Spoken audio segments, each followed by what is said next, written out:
Hi guys, and welcome to a new edition of Art Life with John and Bogdan. It's almost Christmas. Ho ho ho. Finally, time for some chill weather. Absolutely. It's been really warm. We're finally getting a break from the heat. Listen, if you like what you see today, please give us a thumbs up, hit that subscription button if you haven't already, and hit that bell so we can let you know when we have new content. Well, let's get to it.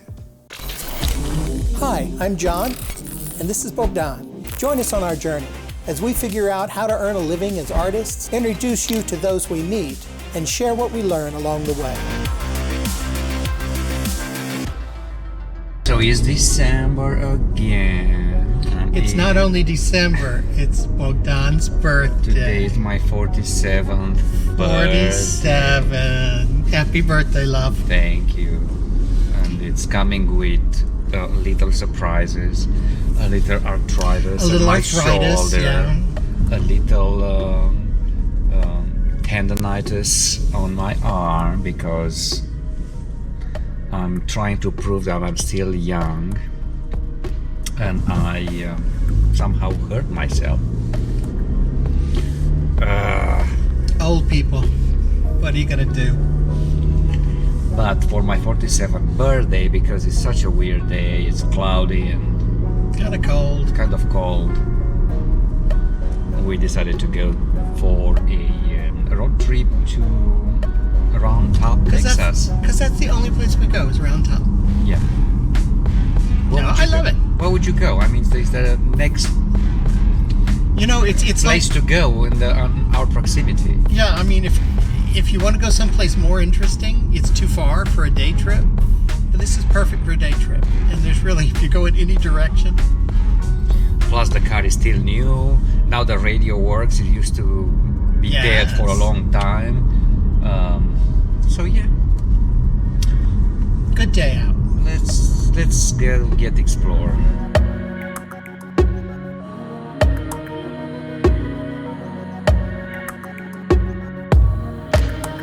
On the way to Round Top, we make a short trip to Brennan, Texas, and while there, we drove all these town streets to see the place we wanted to buy some time ago.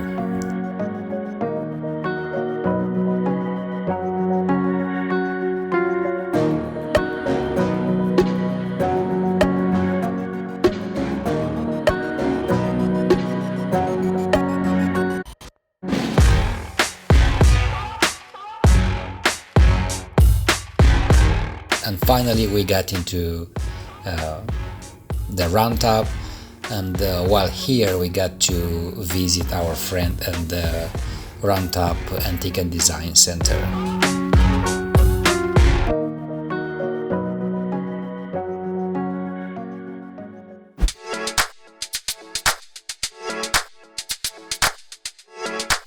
Hey, we are really lucky to have a new show, tenant exhibition installed here at Silver Street Studios. Every now and again, we get to put our art out into the hallway when it's not booked by others. And I'm on the exhibition committee. And this particular exhibition we're calling Open Doors. It is being curated by Wayne Gilbert from the G-Spot Galleries here in Houston. Very fortunate to be able to put our work out, not only to let more people see our work and hopefully sell our work, but also just to make the building look better, just to get more eyes on our work, to make the whole place look more professionally decorated, and as I say, hopefully make some more sales. Very exciting, and looking forward to a really good show.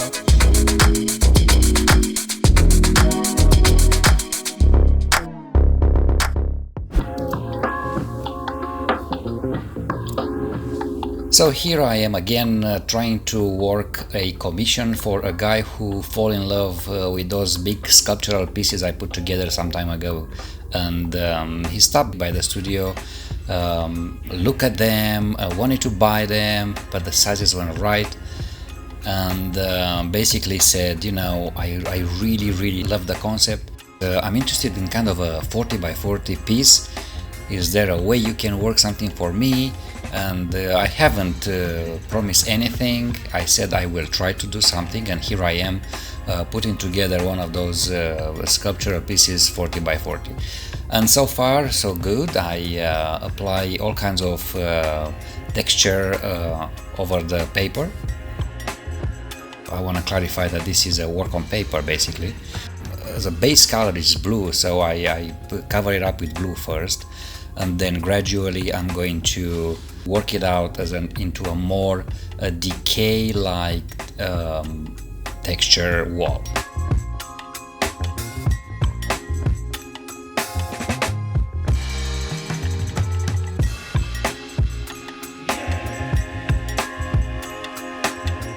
This is a few days later, and this is how the board, the background looks so far. It takes about 2 weeks, maybe more, because being on paper, you have to allow enough time to dry in between all layers. But this is where I am today, and gradually I'm gonna share with you all the stages of this piece.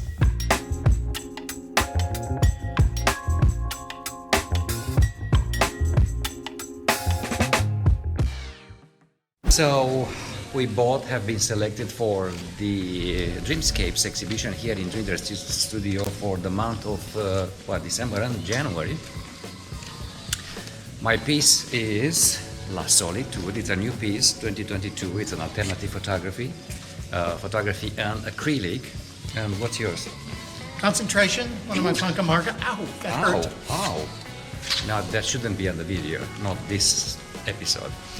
But yeah, so we're gonna deliver and drop off the artworks, and let's see what's gonna happen there. The important thing to remember on this one is it's at Winter Street Studios. It is a juried show, so not everybody gets in. So it is quite an honor for us to have been chosen.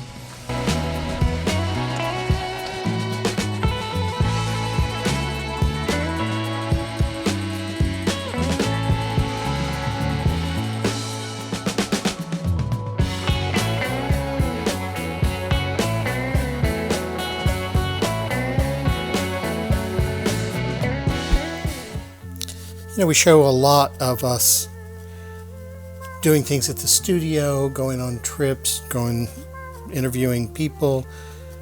That's a lot of what we do as artists in our business. But what we obviously spend a lot of time doing is artwork, and we really haven't included that much in these vlogs. And I think it's because we didn't want them to feel like they were being salesy. We're not trying to sell you anything in these vlogs.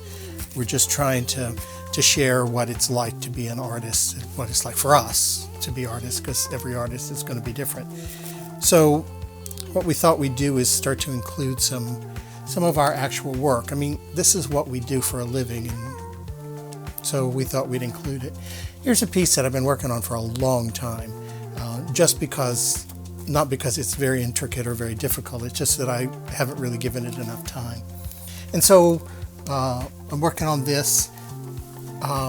There's a lot of use of language in this. There's all kinds of, there's actually the first couple of pages, I think, of a novel by Intozaki Shange called Betsy Brown. There are other little quotes that I've seen, other sayings, just letters of the alphabet. I think that there is a relationship between the written word, which I have a long history with after 30 years as a librarian, and writer, and there's a visual language as well that I'm exploring through art. And so I kind of try to want to merge those two things together, and that's really the kind of what I'm exploring here. And I'm also looking at putting layers and layers of kind of translucent windows. The idea that you're peering in through and there's either secrets or something private, or you're getting a view in to something more important or something more interesting. So anyway, that's what I'm working on right now. I'm working on the face. I do these little heads, and I'm also trying to incorporate them into my art more. I was in an art lab through PRPGMX in Mexico City with Michael Swank, and he encouraged me to take these little heads, cartoon heads that I was doing, and incorporate them more into my abstract art. So I try and do that and explore that to take his advice to heart. So what I'm doing now is I'm adding this face, and it's not my forte in paint. I usually do this in ink and watercolor. Now I'm doing it acrylic, a little larger. So not my strong suit, but I figure the trick with faces, like everything else, is for me is to do layer upon layer upon layer, which means it can be more forgiving. I can make more mistakes, change my mind, etc. And just because you start with one look doesn't mean you can't change it as you go. I mean, that's the beauty of art. It's mine. I can do whatever I want. So I've tried to do some shading underneath, hoping that that will come through this layer of paint. But again, I'll probably end up putting more and more layers on top. I can get the paint either watered down a bit or just a delicate enough layer so that it doesn't cover all the work I've done underneath. But again, if it does, who cares? I can fix it.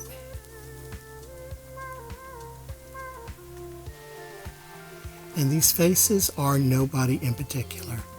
They kind of just emerge, and I play with them, and after a time they kind of seem to me to take on, it's like writing characters. They seem to take on a personality of their own, and then I just kind of go with that and see where it takes me, what they seem to need or want.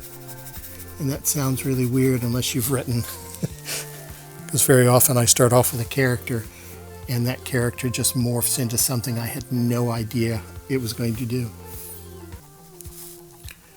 And I think my other problem, because I work a lot in inks, and a lot of my, particularly my faces, seem to be kind of flat. I need to get better at shading and just subtle lines and color differentiations and things like that. I tend to think that a face is going to be one color, and of course it's not. I just need to get better at painting, I guess, to solve that problem, if it's ever solved.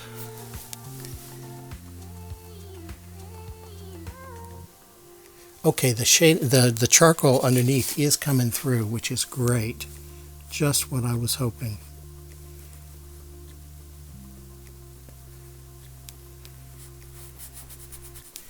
And this skin color is okay. Again, not very interesting because it's all the same color. But having that darker kind of tan color underneath, that's kind of coming through too. So it's not looking like it's all one color, which is great. I'm using a tiny brush here because I want to be very, very deliberate here, because I'm not generally very deliberate in what I paint. I'm pretty working in abstracts that kind of go with feelings and movements and gestures, and here I want to be a little more deliberate, because I think that makes a more interesting face if there are lots and lots of little fluctuations. And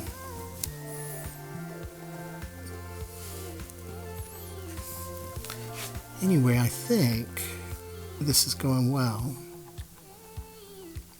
Early days. And again, I probably have quite a bit more work to do on this one before I'm happy. Lynn Ennis is one of the artists around our studios in the same building, whose work I really admire, as well as the person I admire. And she says that she knows she's finished with the work when she doesn't hate it anymore. I thought that was very clever. Basically, she hates it until she doesn't, and then she knows she's done. I also know these artists who go back and make changes to their work. They will, I never do that, ever. I don't know if I should or not, but, you know, to me, a work is done when it's done, and going back and revisiting it, I have no interest in that. I suppose if there's an error or something, and I could go in and fix it. But that's not what I'm talking about. I'm talking about going and changing this guy's face. I wouldn't do that. I'm not judging those who do. I'm just saying, my gosh. Particularly because maybe that's a business part of it too, that I figure once I'm finished and I have it cataloged and marketed, then that's what it looks like, and that's what people are going to see, and that's what they're going to expect to see. I know that I have a piece here from Costel Dobritescu, and I bought it from his shop back in the early 2000s in Romania, and when I bought it, it was hanging in a bank building on kind of exhibition. And he took me over to the bank, showed me the picture, loved it. Then we went back to his studio, and I needed to wait a few days to get it because he had to get it down from the bank and hang something else in its place. And he showed me in the studio, he had this catalog, and then in the catalog there was the painting. And it was different. There's a window with and the whole idea is that in Romania the traditional belief is that when you have a baby, the midwife passes it through the window to someone outside, which confuses death so that the baby won't die. And so he's captured that in this painting, and in his catalog, in his portfolio, there was an old woman passing this baby through the window. Well, he removed her, and so that it's just a blank window. And so when I actually got the painting, what I remembered what was in the catalog, not what was in the bank, because I'd only seen it once. So I was kind of discouraged because I had a different idea of what the painting was going to look like. I still love the painting, and I asked him about it, and he was completely confused until we figured out that actually he had a different version of the painting in his catalog. And I think that may be one of the reasons I don't want to do that, is because I did find that quite confusing as a customer. Because you said in your head, I mean, the story was such a beautiful one, so compelling, that the story was what was part of what I was buying. Now the story's still there, and I can still tell it, but it's not as crystal clear as it was when I saw the picture in his portfolio.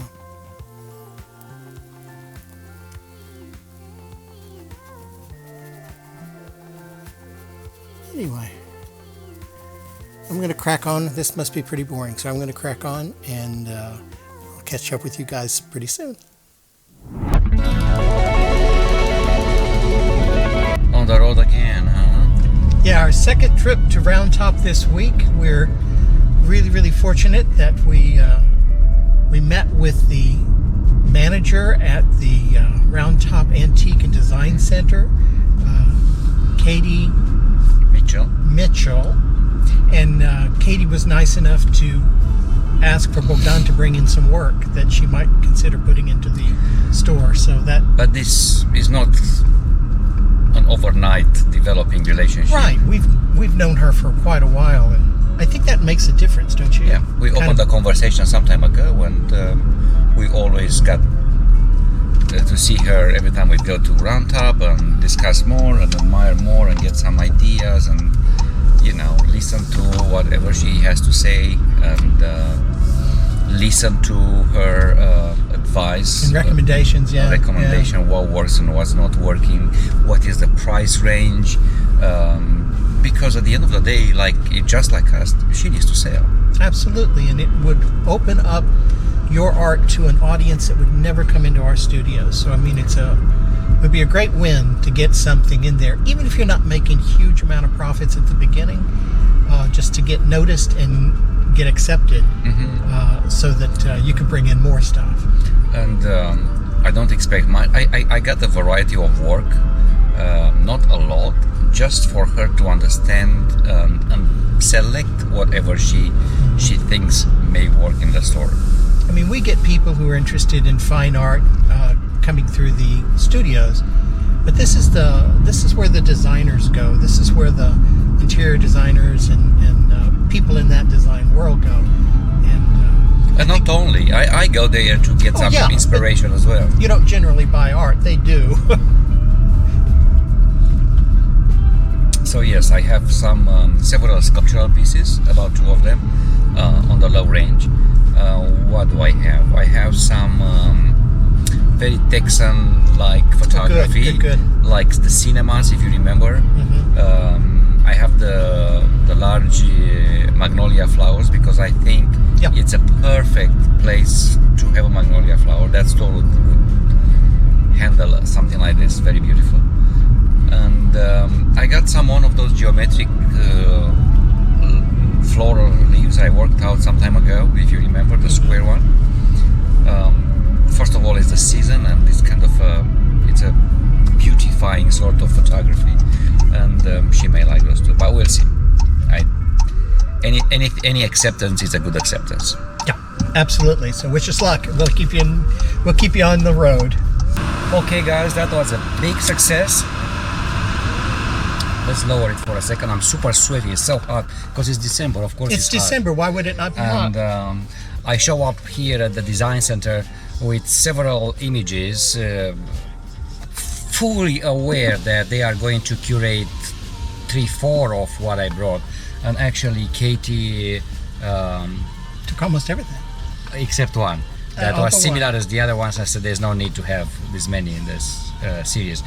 But I think it was a great success, and I'm looking forward to sell them. She's convinced that they're gonna fly off the shelf. That's great, and what a great relationship to establish and develop. Good job. Let's go eat. Let's go eat. Well, that's for today. Thanks for watching us. Have a wonderful holiday season, however you choose to celebrate it. Think of us. It's not too late to support your local artists, but other than that, have a great week, and we'll see you next time.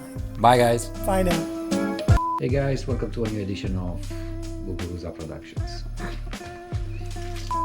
Hi, guys, and welcome to a new edition of Art Life. Finally, time for a heat break. Yeah, we have to.